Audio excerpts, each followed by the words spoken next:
Nonsense Brewery. What's up, everybody? It's Jerome from the Nonsense Brewery, and today I'm bringing to you a brand new cooking show featuring me.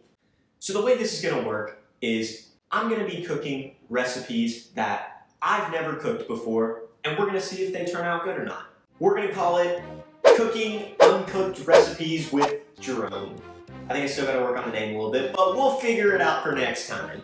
Today, I'm going to be cooking a nice pork broth ramen. And in the spirit of keeping with the Japanese theme that we've got going on today, I will be sipping on a Asahi Super Dry, a Japanese beer.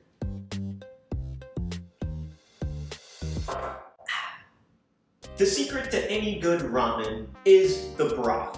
So today we're going to be making that broth with pork neck bones. Again, I've never cooked with pork neck bones or bones in general ever, but we'll see what happens.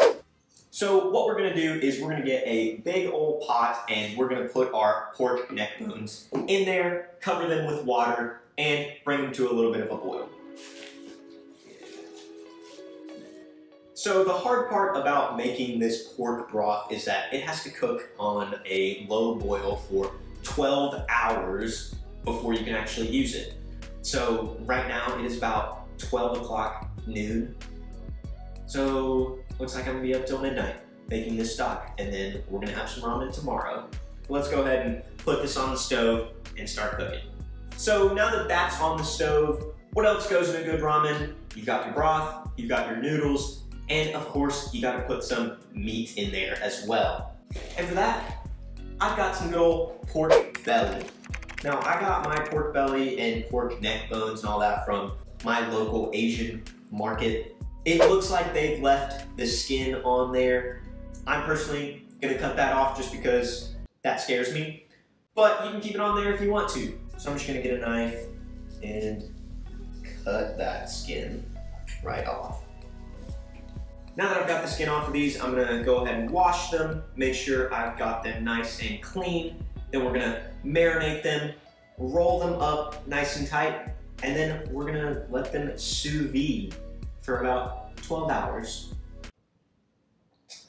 All right, now that we've got our pork belly cleaned, I'm gonna go ahead and set that to the side, and we're gonna make our marinade for that pork. So we've got some soy sauce, we've got some mirin, which is like a Japanese cooking wine. We've got some sake, and then we've also got a little bit of sugar, a little bit of green onion, and some cloves of garlic that we're gonna wanna mince up. Next, I'm gonna take this large Ziploc bag, I'm gonna put all these ingredients in there, and then we're gonna put our pork belly in there as well.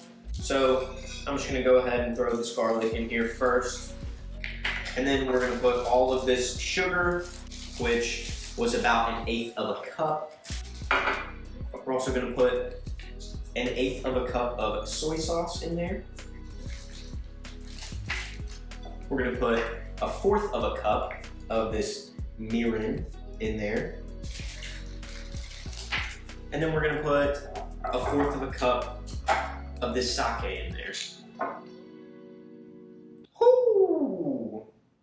I'm gonna stick to my Asahi here. So we're gonna bring this pork belly back over here, and before we put it in the bag, we're gonna try to roll it up. Now normally you would probably roll it and use something like twine to hold it together. Unfortunately, I don't have any twine. So what I'm gonna try to do instead is use this little wooden kebab skewer to stick it right through the middle and see if it holds it. I mean, I don't know, that seems like it's working pretty well. Now I'm gonna grab some scissors, cut off the ends of these if I can. That was not as clean as I was hoping, but that'll work. I'm just gonna break it off. Oh, I splintered myself. And we're gonna go ahead and put these in the marinade. So the way that we're gonna cook these, we're gonna cook them in a sous vide, which is kind of like a slow cooked, controlled temperature atmosphere. A lot of fancy steakhouses will cook things using a sous vide. Basically, it's this device that you put inside of a water bath, and it's gonna control the temperature of that water very precisely. And then we're gonna take this vacuum sealed bag, we're gonna put it in there, and it's just gonna keep the temperature completely constant throughout the water bath for the entire time that you cook it. So guys, we have our marinated bag of pork here. We're gonna go ahead and drop that right into our water bath.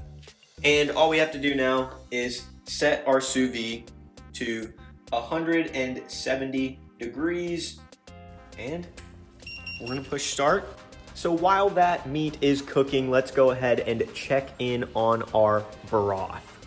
Here's our broth here. Looks like it has gotten to a boil, but it's got all this gross nastiness on the top here. So we're just gonna take that water, we're gonna dump it out, clean off the bones real well, and then we're gonna put it back in the pot and let it boil again. All right, so now we have our pot of bones that have been rinsed and washed. Good to go. What we're gonna do is, just for a little bit of added flavor, we're going to put a little bit of onion in there. And we're also going to cut up a few mushrooms and put that in our stock as well. Now, we're gonna cover everything with water again, bring it back to a boil. So that's basically all we can do today. I'm gonna keep checking on this stuff every hour or so, but for the time being, that's all we can do. So I'll see you guys tomorrow, where we're gonna finish up the rest of the ramen, put it all together, and see if it turns out any good. So it has been about 24 hours. I've still got my asake here. This is my pork broth that I finished up at about 1 a.m. last night. And then these are my 12-hour sous vide pork bellies. Looking pretty nice. So what we're gonna do is we're gonna heat up this broth, make sure we get it nice and hot. And the one issue that we have with it is there was no salt or seasoning or anything that went into this yesterday. So what we need to do is we need to make some sort of flavoring for that. And for that, I've got some miso paste, some more of the sake we used yesterday, some more of that mirin we used yesterday, a little bit of salt, and we're just gonna heat all that up together in a pan. That's gonna be our flavoring. We're going to heat up the broth, heat up all the flavoring ingredients. We're gonna mix all that together. We're also going to cook some mushrooms, some enoki mushrooms. Got these from the Asian store. We also need to actually cook our ramen noodles.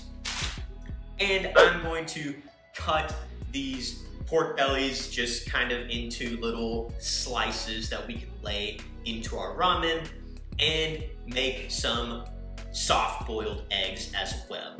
So we're gonna take about 1/4 of a cup of our miso paste, put it in a saucepan. Then we're gonna put 1/8 of a cup of our mirin, 1/8 of a cup of our sake, and then just 1 teaspoon of salt. So as our miso's going and our stock is getting hot, I'm just gonna put a little bit of oil in this pan, and we're gonna go ahead and fry off those pork bellies. So I think the pan is hot enough now, so I'm just gonna put the pork belly in the pan, just to make sure we get that nice kind of crispy outer shell.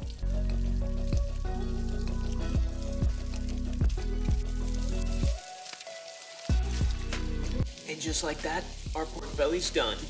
Now that we've got our water boiling and, misting my face, I'm gonna go ahead and put our eggs in to try to make those soft-boiled eggs. And while these eggs are cooking, I'm actually gonna go ahead and put my enoki mushrooms in there as well.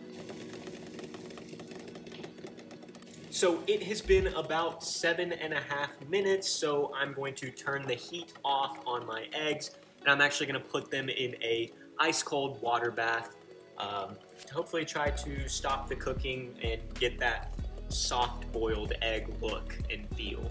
So while those eggs are cooling, we're going to get a second pot of water, We're gonna get it boiling as fast as we can so then we can finally put our ramen noodles in, and then we can put everything together and we should be done. Don't worry guys, still have my Asahi.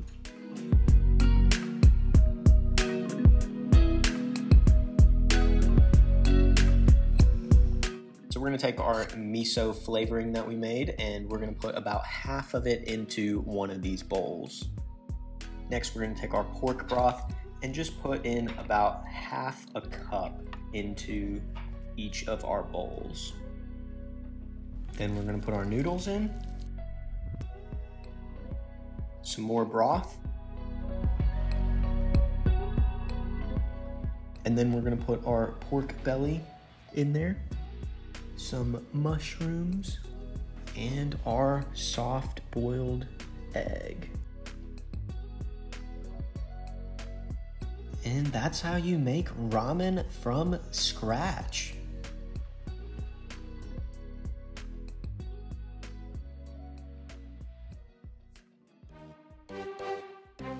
Wow! That looks like some ramen I'd get from Japan.